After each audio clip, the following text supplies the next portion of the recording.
নমস্কাৰ dry fruits আমি সকলোৱে কম বেছি পৰিমাণে খাওঁ কিন্তু ড্ৰাই ফ্ৰুটছ খোৱাৰ প্ৰকৃত সময় বা প্ৰকৃত পদ্ধতি যদি সঠিক পদ্ধতি যদি আমি জানো তেতিয়াহ'লে ড্ৰাই ফ্ৰুটছৰ পৰা আমি সৰ্বাত্মক যিখিনি লাভ আমাৰ শৰীৰে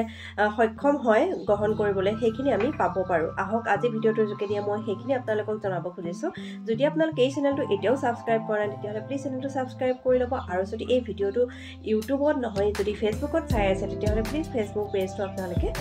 ফ'ল' কৰি দিব প্লাছ আপোনালোকে বেল বাটনটো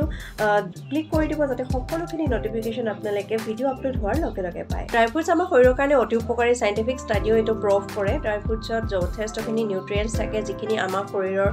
যিখিনি ৰিকুৱাৰমেণ্ট সেই ৰিকুৱাৰমেণ্টখিনি পূৰাব পাৰে গতিকে আমি ড্ৰাই ফ্ৰুটছ সকলোৱে খাই আহিছোঁ কিন্তু খোৱাৰ কাৰণে আমি এটা নিৰ্দিষ্ট সময় বা যিখিনি চুইটেবল টাইম সেই সময়খিনি যদি আমি মানি চলোঁ তেতিয়াহ'লে ড্ৰাই ফ্ৰুটছ খোৱাৰ পৰা আমি যিখিনি উপকাৰিতা সেইখিনি অতি বেছিকৈ লাভ কৰিব পাৰিম অৰ্থাৎ ড্ৰাই ফ্ৰুটছৰ যিখিনি আমি গুণাগুণ সেই গুণাগুণখিনি আমি লাভ কৰিবলৈ হ'লে ড্ৰাই ফ্ৰুট নিৰ্দিষ্ট সময়ত খাব লাগিব বা নিৰ্দিষ্ট এটা পদ্ধতিত খাব লাগিব তেতিয়া আমি ড্ৰাই ফ্ৰুটছৰ পৰা সৰ্বাত্মক লাভ কৰিব পাৰিম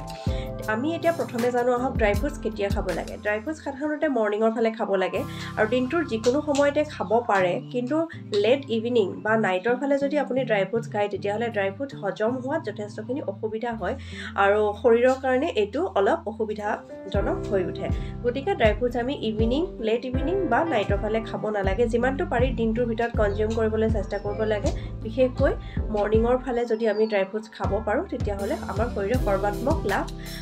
লাভ কৰিব পাৰে ইয়াৰ পিছত আমি জানো আহক ড্ৰাই ফ্ৰুটছ কেনেকৈ খাব লাগে ড্ৰাই ফ্ৰুট যদি আমি গোটেই ৰাতিটো তিয়াই থৈ নেক্সট দিনা মৰ্ণিং খাব পাৰোঁ বা নেক্সট দিনা দিনৰ যিকোনো এটা সময়ত খাব পাৰোঁ তেতিয়াহ'লে আটাইতকৈ বেছি লাভ হোৱা দেখা যায় কিয়নো ড্ৰাই ফ্ৰুটছৰ যিখিনি নিউট্ৰিয়েণ্টছ থাকে সেইখিনি যদি আমি তিয়াই থৈ দিওঁ গোটেই ৰাতি চক কৰি যদি থৈ দিওঁ তেতিয়াহ'লে তাৰ গুণাগুণখিনি আমাৰ শৰীৰে বেছিকৈ লাভ কৰিবলৈ সক্ষম হয় আশা কৰোঁ ভিডিঅ'টো আপোনালোক সকলোৰে কাৰণে সুবিধাৰ হ'ব আৰু আপোনালোকৰ যদি ভাল লাগিছে ভিডিঅ'টো তেতিয়াহ'লে প্লিজ সকলোৰে লগত শ্বেয়াৰ কৰিব যিহেতু ড্ৰাই ফ্ৰুটছ আমি সকলোৱে খাওঁ ইয়াৰ নিৰ্দিষ্ট সময় আৰু খোৱাৰ নিৰ্দিষ্ট পদ্ধতি আমি যদি জানো তেতিয়াহ'লে আমাৰ শৰীৰে ইয়াৰ পৰা সৰ্বাত্মক যিখিনি ফল সেইখিনি লাভ কৰিবলৈ সক্ষম হ'ব ধন্যবাদ থেংক ইউ ফৰ ৱাটছিং